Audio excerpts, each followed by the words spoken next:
Sungai Musi telah lama menjadi jantung transportasi air kota Palembang, bahkan menjadi salah satu jalur perdagangan pada peradaban masa lalu. Sriwijaya, salah satu peradaban besar dan berpengaruh di Nusantara, tumbuh dan berkembang di alur Sungai Musi. Namun keberadaan pusat peradabannya hingga kini masih terus ditelusuri. Sungai Musi hingga kini masih menyimpan benda-benda kuno peradaban masa lalu dalam berbagai bentuk, mulai dari koin, cincin, tembikar, arca, hingga mahkota.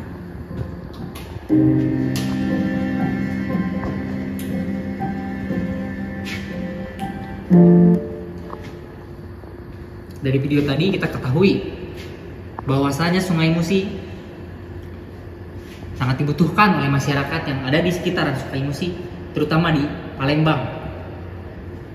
Lalu, apakah masyarakat mendapatkan kebermanfaatan dari Sungai Musi hingga saat ini? Tentu hal itu sangat menarik untuk kita bahas pada Dirtidas kesempatan kali ini. Dapat dilihat, program restorasi fungsi ekosistem Das Musi mendesak untuk segera dilakukan karena Das Musi telah rusak, ditandai dengan semakin meningkatnya kejadian banjir, kekeringan, sedimentasi tanah yang terus menumpuk, tanah longsor, dan juga menurunnya kualitas air di Sungai Musi sendiri. Jika kita melihat angka, pada tahun 1980, sekitar 19% dari seluruh daerah aliran Sungai Musi ditutupi oleh hutan alami. Namun, pada tahun 2000, hanya 7% dari seluruh daerah aliran sungai yang ditutupi oleh hutan alami. Lalu saat ini, tahun 2024, hanya 3% dari total daerah aliran sungai yang ditutupi oleh tanah alami. Tentu perlu strategi karena tantangan-tantangan ini perlu dijawab. Saat ini pada Dirtidas, saya sudah bersama pihak BPDAS, BWS, dan juga pihak Perumda untuk membahas strategi-strategi ini.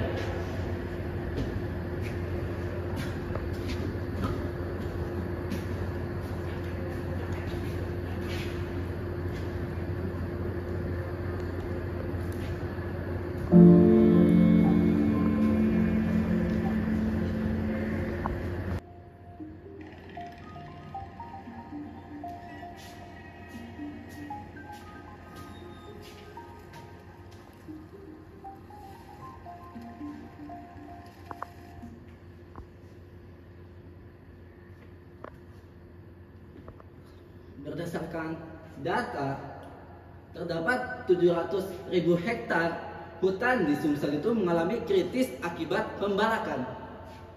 Nah, dengan adanya hutan yang kritis tadi akan mengakibatkan berbagai dampak bagi masyarakat serta lingkungan di sekitar Das Musi.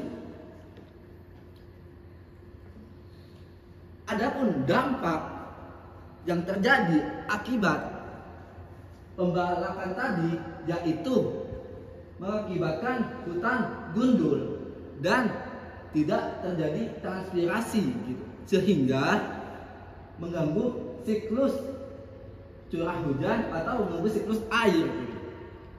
Nah, selain itu berdasarkan data bulan lalu saat musim kemarau atau El Nino membuat hampir semua lahan basah di Sungai Musi mengalami kekeringan, sehingga dengan kekeringan tadi membuat volume Sungai Das Musi semakin berkurang, sehingga polutan yang ada di bawah Das Musi itu terlihat, sehingga kualitas air di sana juga semakin memburuk gitu. Nah, kami dari BPDAS akan menjelaskan strategi bagaimana mengelola air di Das Musi dalam aspek konservasi air. Nah, strategi yang pertama dengan hutan yang kondisi hutan tadi, yaitu program pelestarian das, di mana kita melakukan pendampingan untuk merehabilitasi kawasan hutan dengan menanam pohon, begitu. Dengan harapan kita menanam pohon agar tetap hijau gitu ya, dan hasil panen yang ditanam pun nantinya dapat bermanfaat kayak gitu. Selain itu, di Das Musi terdapat pencemaran yang diakibatkan oleh berbagai macam kegiatan, terutama kegiatan industri. Dikarenakan di sekitar Das Musi merupakan kawasan industri, mengakibatkan limbah-limbah industri tadi mencemari Das Musi atau Sungai Musi gitu. Selain itu, selain dari industri, ada pula limbah-limbah domestik, limbah pertanian, pertokoan, perikanan, dan limbah-limbah lainnya. Bagaimana untuk mengatasi pencemaran di Sungai Musi? Jadi kami mempunyai strategi, yaitu penegakan peraturan yang ini dilakukan dengan melakukan inspeksi gitu, pengambilan sampel limbah secara rutin untuk memberi sanksi kepada industri-industri yang melanggar peraturan. Selain itu, kita juga bekerja sama dengan aparat-aparat untuk mengatasi pelanggaran industri dan menindaklanjutinya. Selain itu, kita melakukan pembinaan dan pendampingan untuk industri tadi, bagaimana caranya mengelola limbah dengan ramah lingkungan. Nah, karena tadi limbah yang dihasilkan atau yang mencemari Das Musi bukan hanya limbah industri, maka kami perlu meningkatkan kesadaran masyarakat supaya mereka sadar bahwasanya bahwasanya kegiatan tadi dapat mencemari dan berdampak besar gitu, dengan cara mengedukasi dan mensosialisasikan kepada masyarakat. Selain itu, kita juga mendorong masyarakat untuk segera melaporkan pihak-pihak yang melanggar yang mencemari lingkungan Das Musi kayak gitu.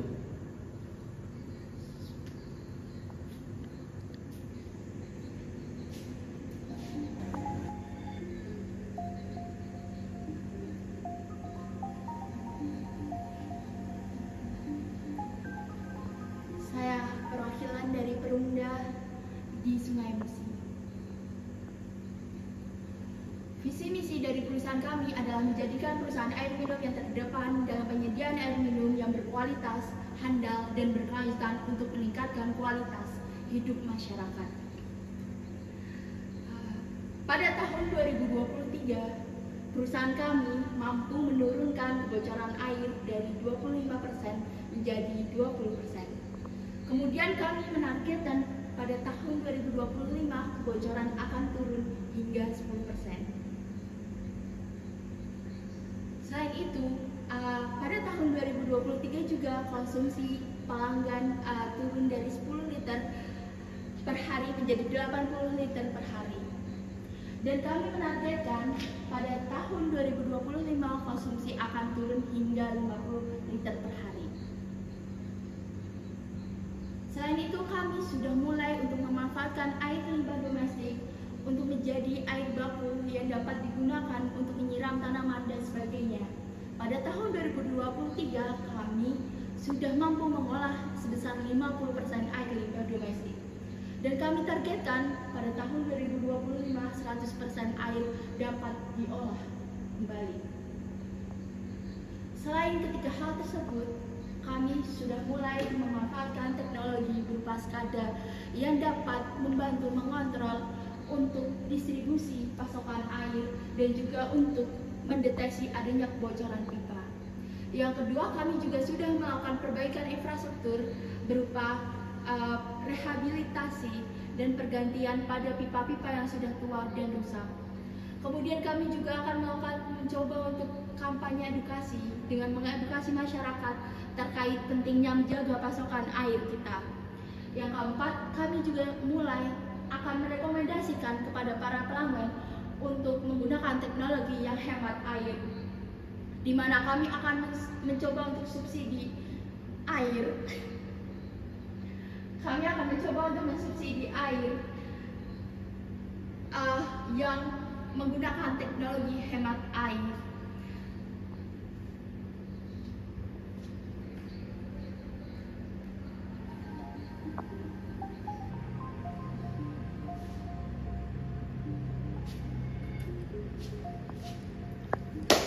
Strategi BWS dalam menghadapi permasalahan daya guna air di daerah Das Musi.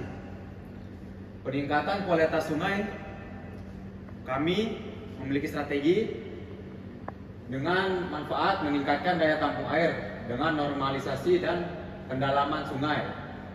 Pendalaman sungai dilakukan karena di daerah Das Musi itu sedimentasi sudah banyak.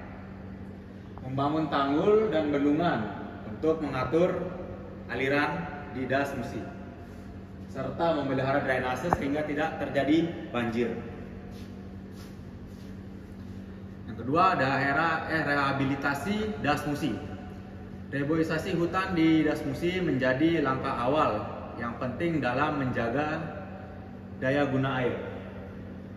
Penanaman pohon di sepanjang bantaran sungai memiliki peran penting dalam memperkuat struktur sehingga tidak terjadinya erosi di sekitar das sungai, di sungai, dan juga meminimalisir potensi longsor. Yang terakhir, strategi dari BWS, naturalisasi dalam memulihkan kondisi Das Musi. Pengembangan ekosistem di sekitar Das Musi dapat melestarikan dan melindungi keanekaragaman hayati seperti hewan-hewan dan tumbuhan. Hewan dan tumbuhan yang dapat dibudidayakan dapat memberikan keseimbangan alam sehingga bermanfaat bagi masyarakat sekitar Das Musi.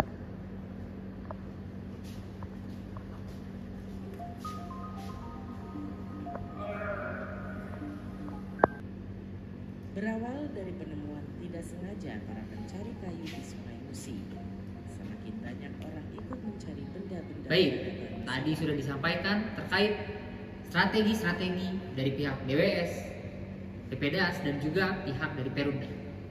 Harapannya pada Dirtidas, semua tantangan dapat dilakukan program dan juga strategi-strategi yang pada akhirnya menjadi kebermanfaatan bagi masyarakat Das Musi itu sendiri.